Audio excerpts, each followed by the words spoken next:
चिंता मत कर। और ये कथा ही तो है। कथा वो है जिससे आपके अंदर के चक्षु जाग जाए, जिससे ज्ञान चक्षु जागृत हो जाए, वही कथा है, वही कथा है।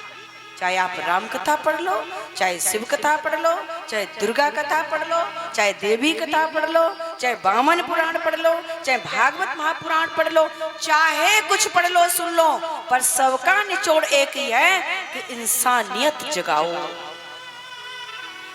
इंसानियत जगाओ, हम किसी दूसरे के काम आ जाए, यही कथा कहती है।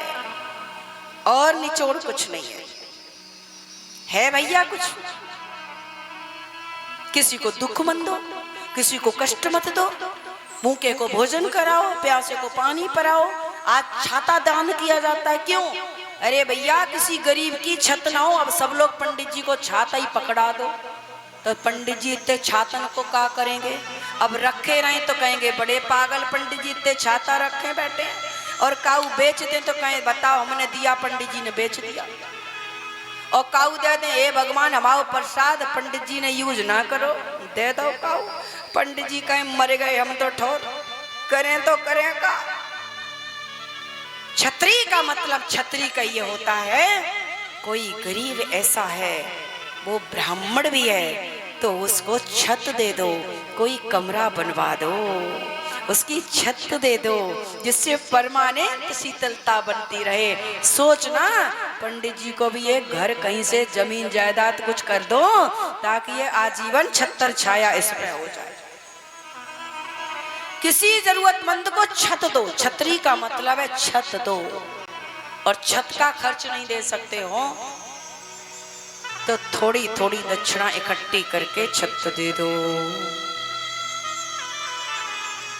आज मैया कह रही थी वृंदावन में घर होएगा, वो घर में रहती होगी, घर बनाओ। मैं कहा भैया हमने घर कहीं ना बनाओ। बोली फिर बाली बच्चे कहाँ रहते हैं, फिर घर परिवार कहाँ रहता है? अरे हम जहाँ बैठ जाएं वही हमारा घर परिवार। जहाँ बनाया आश्रम उसी में से एक कमरे में हम सो जाते हैं, क्या दिक्कत है? दूसरों के काम आ जाए, आना कभी दूसरों के काम आ जाए, वही तो आनंद है। घर चलता है, कौन कहता है घर नहीं चलता? घर ऐसे ही चलता है, जब धर्म के पहिए लगा दोगे तो घर चलता है। अब बताओ कथा कर रही हो कुछ और कर रही हो? बोलो प्रेम से